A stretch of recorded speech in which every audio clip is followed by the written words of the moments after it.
Como podemos observar nesse clipe que você acabou de ver, as funções inorgânicas muitas vezes são úteis à nossa saúde.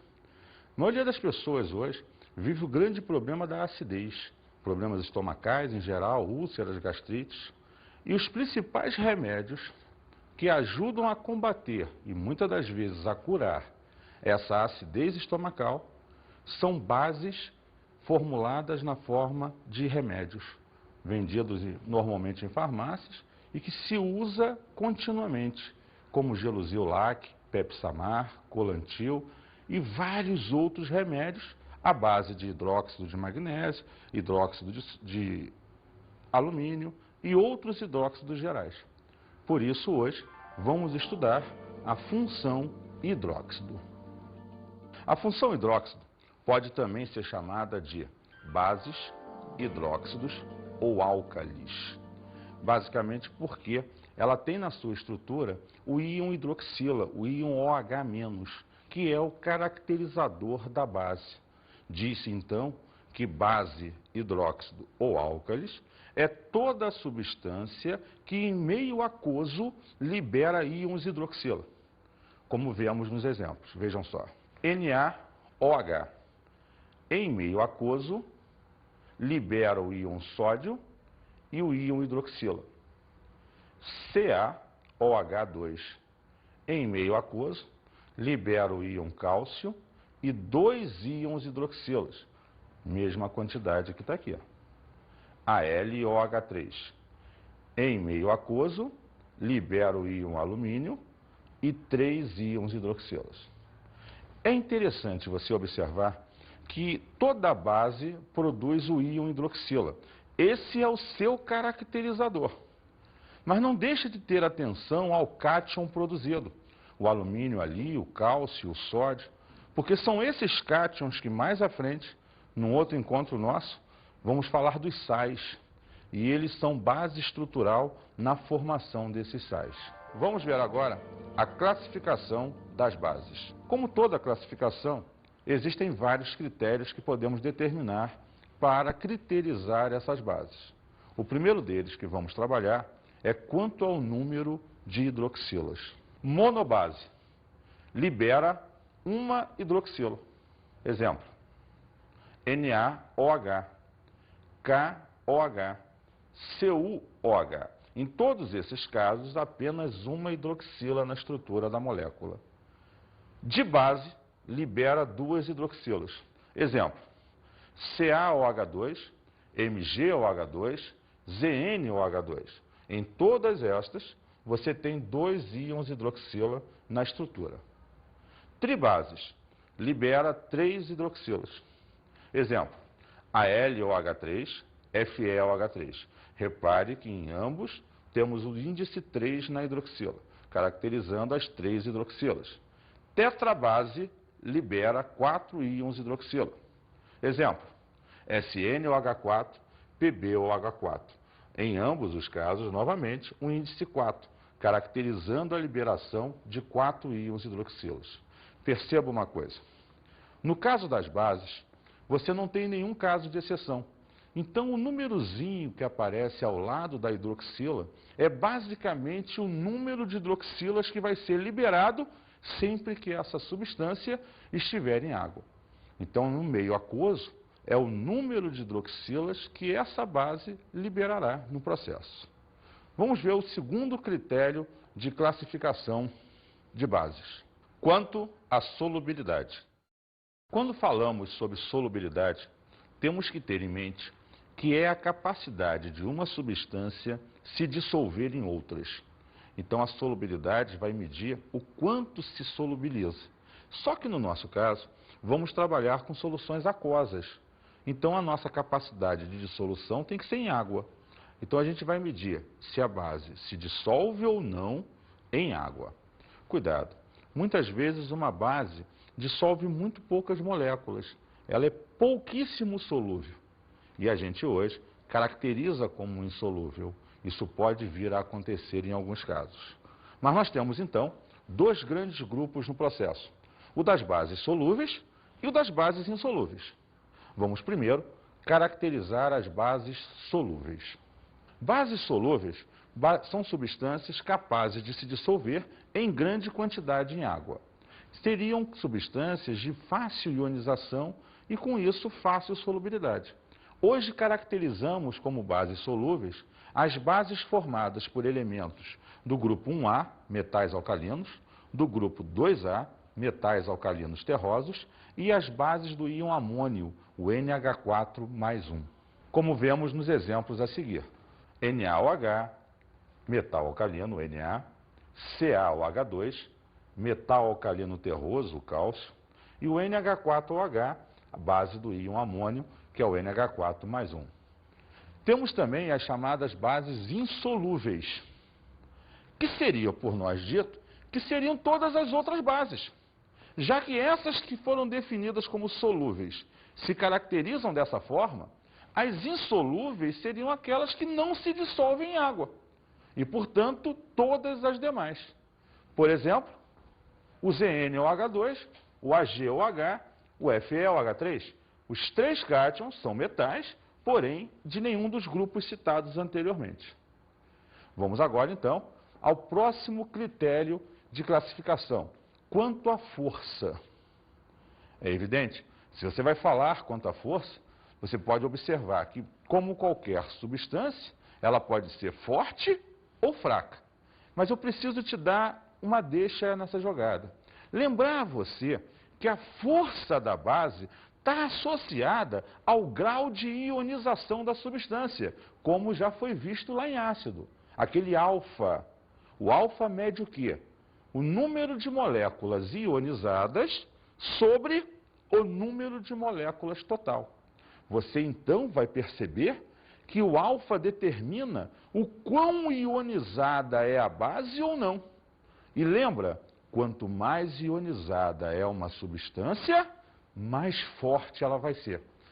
A gente tem como critério geral, e a base não vai fugir desse critério, que se você tiver uma ionização maior que 50%, ela vai ser forte. Se a ionização for menor que 50%, ela vai ser fraca. Então, o critério 50% é normalmente o critério de diferenciação de qualquer substância. E também vai funcionar para a base. Então, vamos falar rapidamente lá sobre esse assunto. Bases fortes. Exemplo, NaOH, KOH, CaOH2. Mas, Edson, veja só, como é que eu vou saber se ele não disser para mim que essa base é forte? Repara, eu tenho um outro lance para te dizer. A gente hoje caracteriza que toda base de metal alcalino ou metal alcalino terroso, 1A e 2A, é base forte. Ah, tranquilo. Aí você, se não tiver o alfa na questão, pode caracterizar pelo grupo ou família da tabela periódica, que eu sei que está sempre aí na mesa perto de você. Vamos falar agora das bases fracas. Exemplo, CuOH, GOH, NH4OH. Veja então que eu posso caracterizar como base fraca todas as demais bases, que não forem dos metais alcalinos ou dos metais alcalinos terrosos. Toma cuidado, você tem uma derrubada nesse processo, que é o NH4OH. Você viu no outro critério que o NH4OH, o hidróxido de amônio, ele é uma substância fraca, mas ele é solúvel. Cuidado com isso, porque a gente tem capacidade de perceber que normalmente as bases fortes são solúveis. Ele é a única substância que, embora fraca, seja solúvel. Isso o caracteriza de forma um pouco diferente. É importante ressaltar esse fato. Pode ser uma derrubada de concurso. Vamos ao próximo assunto, que é nomenclatura de bases. Observa só, para dar nome a uma base, você deve se preocupar, basicamente, com o cátion que forma essa base. Por quê? Existem metais que apresentam um número de oxidação fixo. É sempre o mesmo. Exemplo, metais alcalinos são sempre mais 1. Metais alcalinos terrosos são sempre mais 2. Mas existem elementos que apresentam número de oxidação variável. O ferro, por exemplo, pode ser mais 2 ou mais 3. O estanho pode ser mais 2 ou mais 4. Então, você diferencia a nomenclatura em dois grupos. Vamos, então, trabalhar primeiro a nomenclatura para elementos com NOx fixo. Exemplo.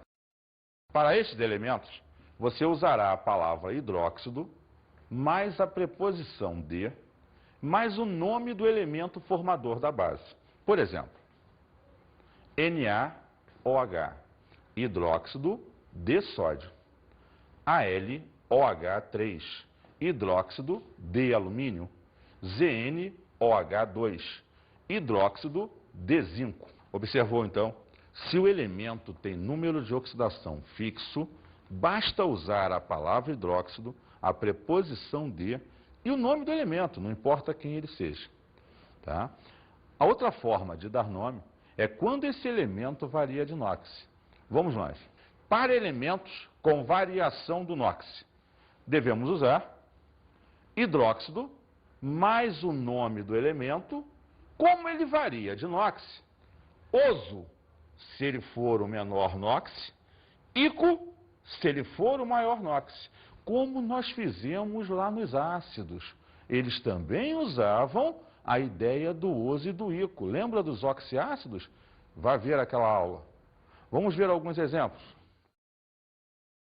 SnOH2, SnOH4. No primeiro, ele tem NOx mais 2. Como é o menor, eu vou usar hidróxido, estanho mais a terminação oso, estanoso. Como no segundo caso, ele tem NOx mais 4, então eu vou usar hidróxido, estanho mais a terminação ico, estânico. Vamos ver um outro exemplo para fixar melhor a ideia. FeOH2. Observa que aqui o NOx do ferro é mais 2. Como é o menor NOx, eu vou usar a terminação oso. Então ficaria hidróxido ferroso. Veja só, existe uma nomenclatura mais antiga que trabalha para os elementos que variam de NOx e só para eles, o número de oxidação ao final, escrito normalmente em algarismos romanos. Então ficaria hidróxido, preposição de, nome do elemento, como você fez para NOx fixo, e acresceria o NOx em algarismos romanos. Logo, nesse exemplo, ficaria hidróxido de ferro 2. Vamos ver o outro hidróxido. FeOH3. Repara que agora o ferro é mais 3. Ele, então, tem o seu maior NOx. Fica, então, hidróxido férrico. Ou, usando a outra notação já dita, hidróxido de ferro 3.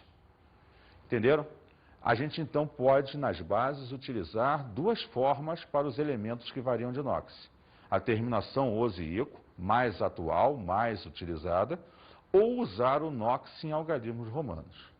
Vamos agora falar sobre os chamados indicadores de cor.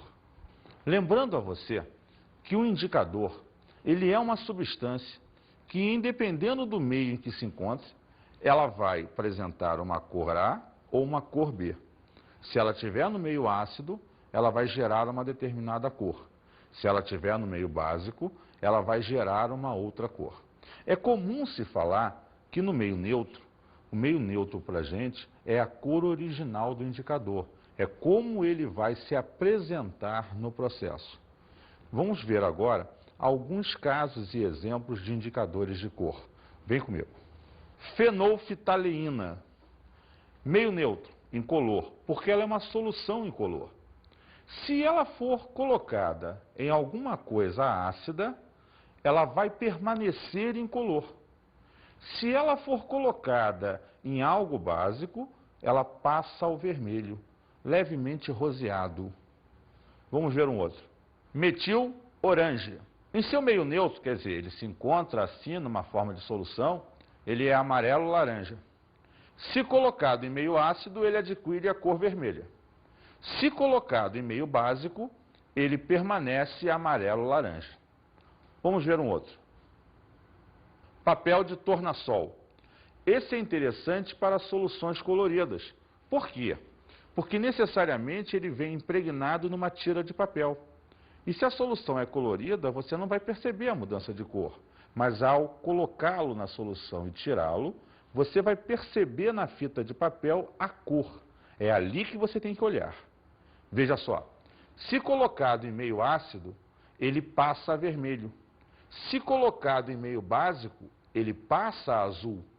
Lembrando que em meio neutro, ele vem normalmente para a gente, ou numa tira de cor azul, ou numa tira de cor vermelha. Extrato de repolho roxo. Sua cor natural, ou meio neutro, é roxo.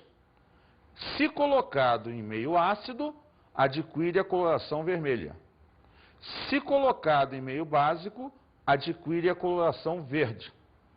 Vocês acabaram de ver a utilização dos indicadores e, na teoria, como é que aconteceu.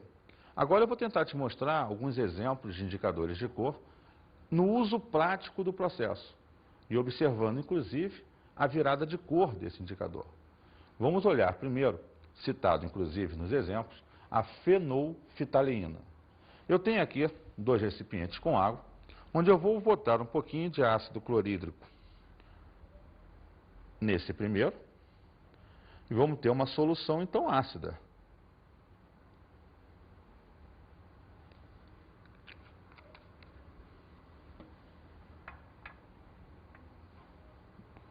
Vamos colocar um pouquinho de hidróxido de sódio nesse outro recipiente.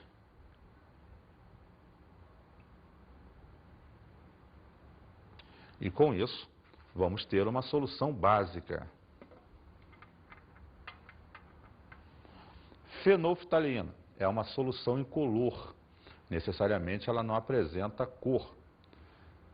Se acontecer o que se espera, ao ser adicionada em meio ácido, ela vai continuar incolor. Se colocada em meio básico, ela vai tender ao vermelho, meio roseado, como eu já tinha lhe dito. Com isso, você consegue diferenciar a ideia ácido-base. Vamos olhar um outro indicador. No caso aqui é o azul de bromotimol. Se ele é um indicador de cor, ele deve mudar a sua cor em função do meio em que se encontra. Vamos ver. Novamente eu vou colocar ácido clorídrico no primeiro recipiente com água.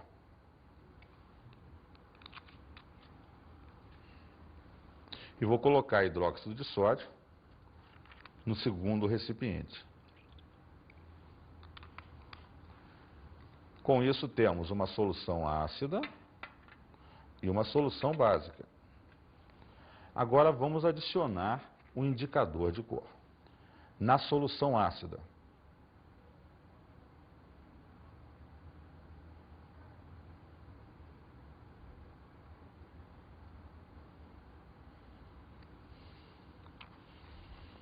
ele adquire a tonalidade amarela. Isso quer dizer que o azul de bromotimol em meio ácido é amarelo.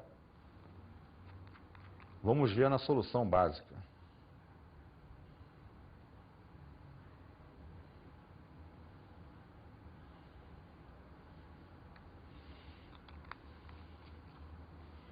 Na solução básica, ele adquiriu uma coloração azul, logo diferenciando o meio ácido do meio básico. Vamos pegar 2 exemplos do nosso dia a dia. Limão. Vamos pegar um pedacinho do limão, vamos espremer aqui o sumo e vamos observar a cor que irá adquirir.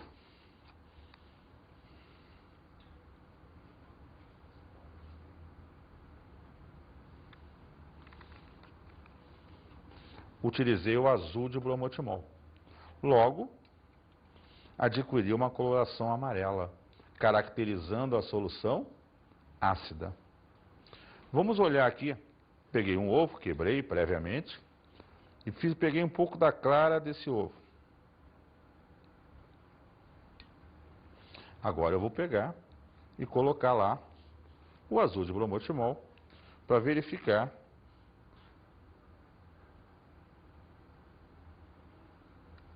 Observa o azul formado,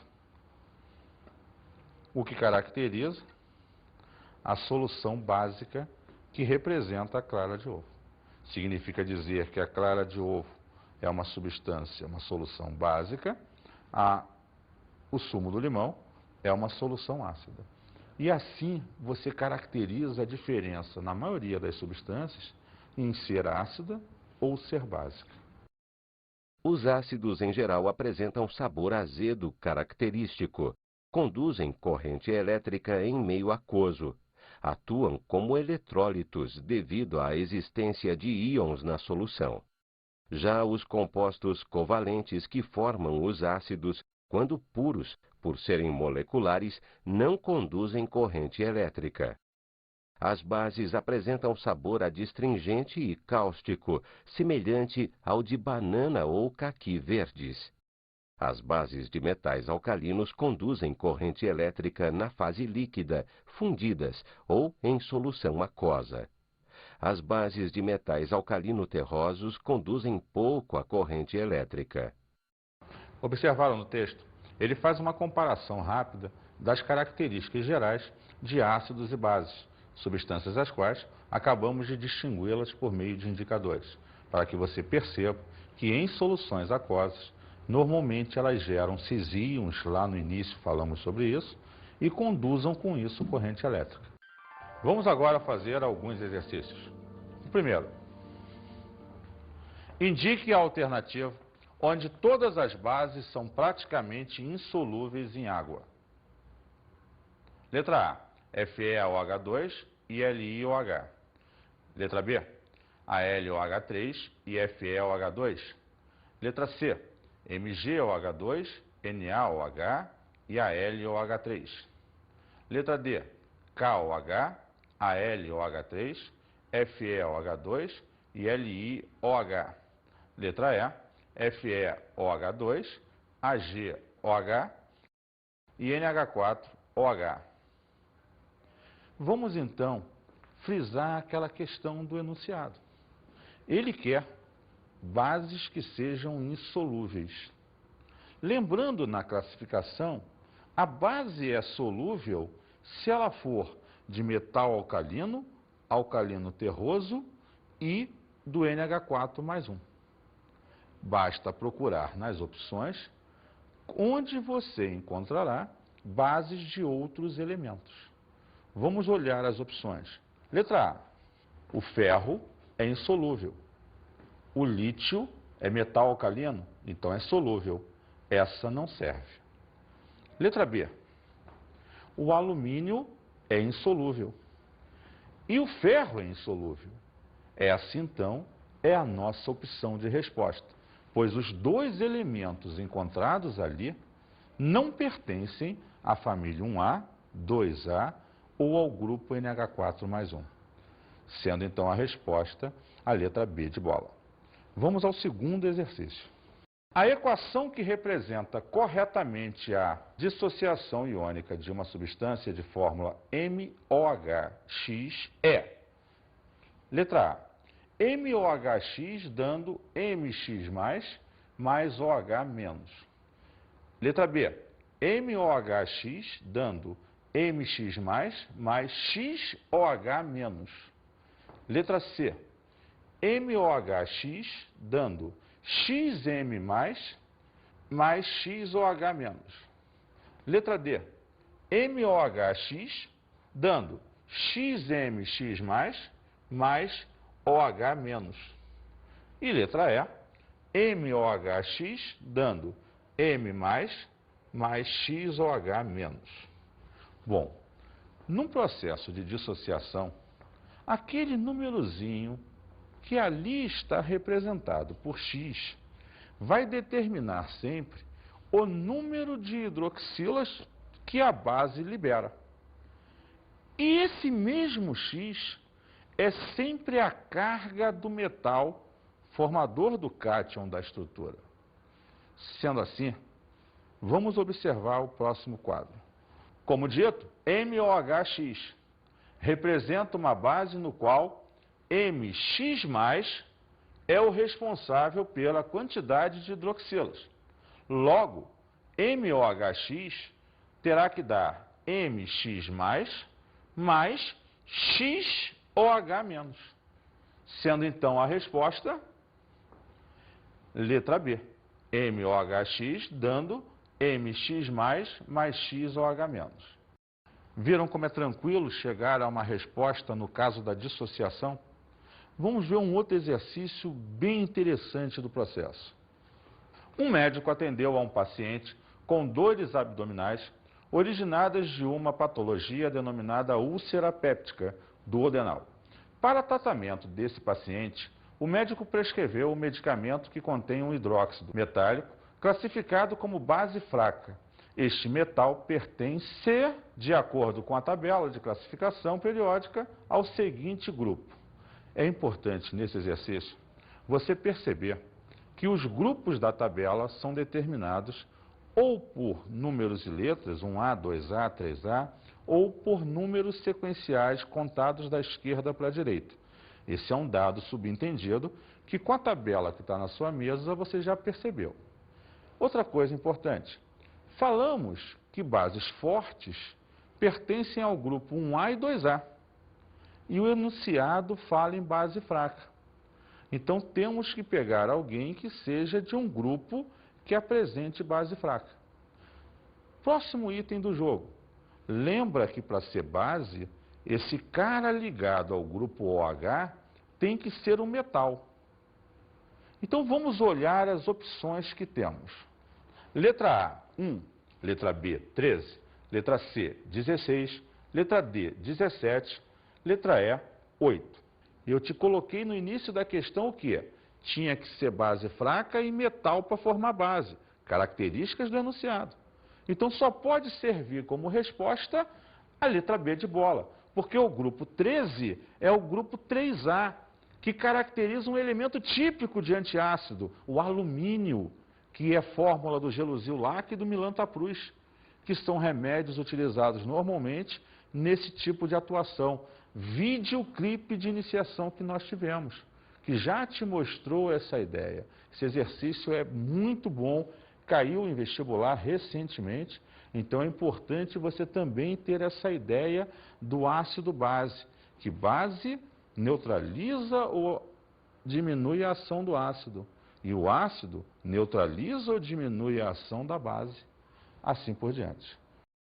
Eita, professor, quanto exercício! Daqui a pouco eu evaporo de tanto pensar.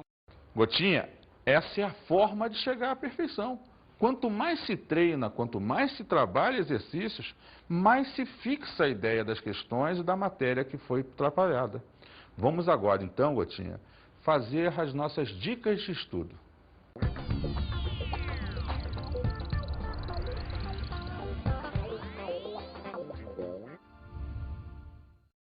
Procure na internet textos que diferenciem a questão ácido-base. É interessante associar a questão da geografia. Nas culturas muito cansadas e de muito uso de irrigação artificial e de fertilizantes, você usa normalmente para restaurar a terra o processo de calagem. É a utilização de uma substância básica, neutralizando o ácido e reaproveitando a terra. Um grande abraço e até a próxima.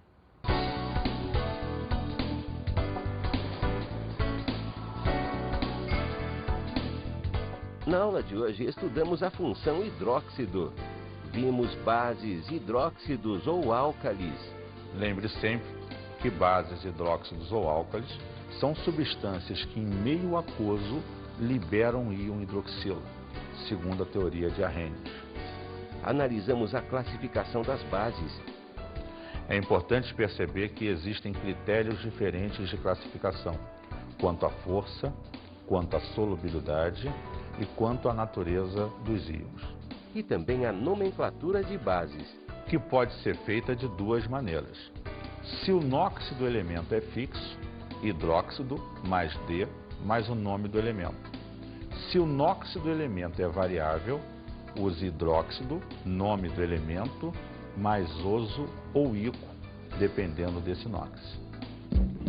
Bons estudos!